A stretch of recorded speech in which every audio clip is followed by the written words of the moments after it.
Winnie the Pooh and the Honey Tree.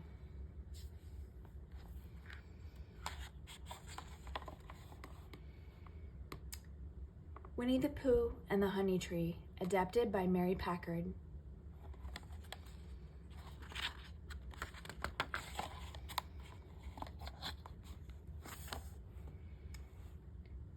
Winnie the Pooh was sitting by the stove in his best armchair when his poo-coo clock began to chime. Poo-coo, poo-coo, it said. As soon as he heard it, Pooh knew it was time for something.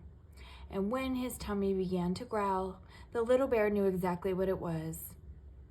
It's time for something sweet, said Pooh.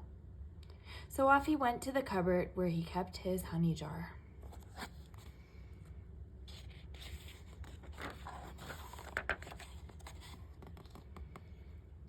Oh, bother, said Pooh as he lifted the jar from the shelf. Empty again. Only the sticky parts left. Just then a bee flew in through the window and landed on Pooh's ear. Pooh listened thoughtfully to the buzzing little bee. The only reason for making a buzzing noise that I know of is because you're a bee, said Pooh. And the only reason for being a bee is to make honey.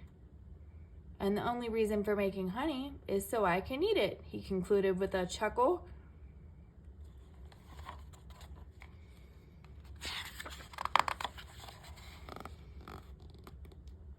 Pooh followed the bee out the door of his home and through the 100-acre wood. And when he came to a honey tree, he began to climb it.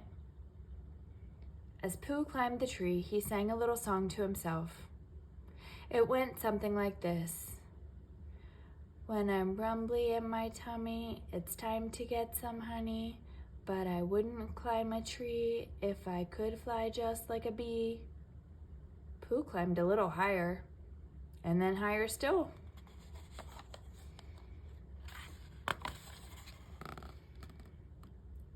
He was just about to reach for the honey when the branch he was sitting on went crack. Oh, help, cried Pooh as he began to fall. If only I hadn't... You see what I meant to do. But by this time, Pooh had already hit the ground with a thump. As Pooh brushed the prickles from his nose, he decided that he needed help in getting the honey. And his good friend Christopher Robin would be just the person to help him.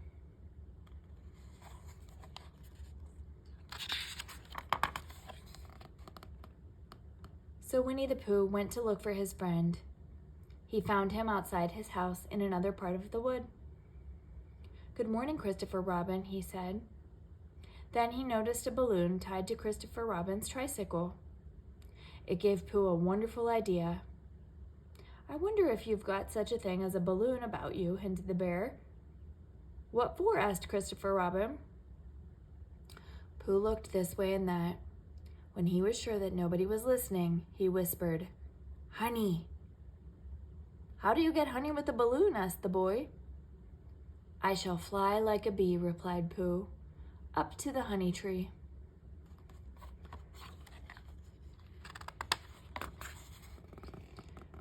Christopher Robin handed the balloon to Pooh. Instantly, the little bear began to rise into the air. See, he said. Christopher Robin grabbed onto Pooh and pulled him back down. Thank you, said Pooh. Now would you be so kind as to take me to a muddy place?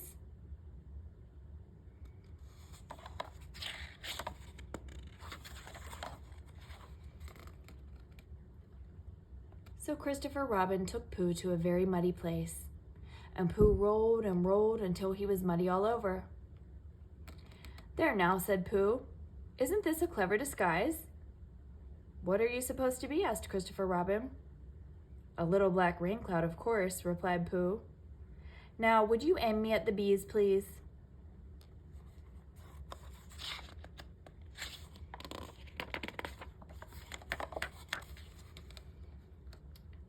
Christopher Robin let go of his friend, and up, up, up, Pooh floated to the treetop.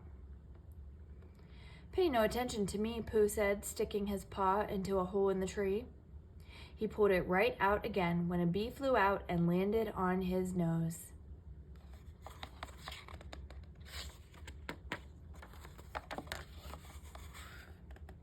I think the bees suspect something, said Pooh.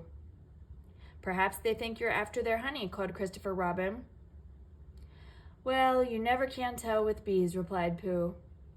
But I think it would help to fool the bees if you would open your umbrella and say, "Tut, tut, it looks like rain."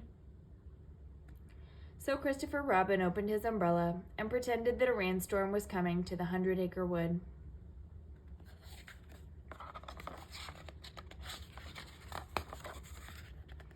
But then more bees flew out of the nest and began to buzz all around the little rain cloud named Pooh, some landing on his nose, others on his arms and legs, until he and his balloon were almost completely covered with them. "Christopher Robin, I have come to a very important decision," shouted Pooh. "These are the wrong sort of bees."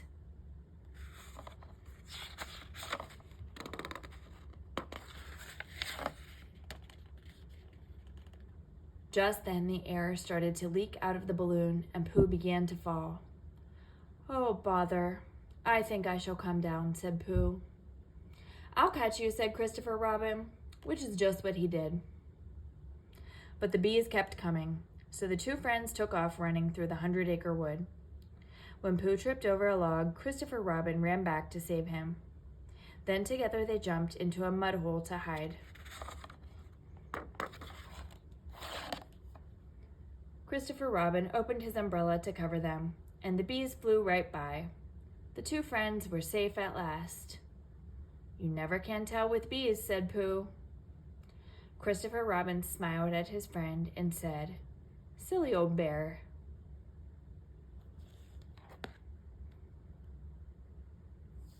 The end.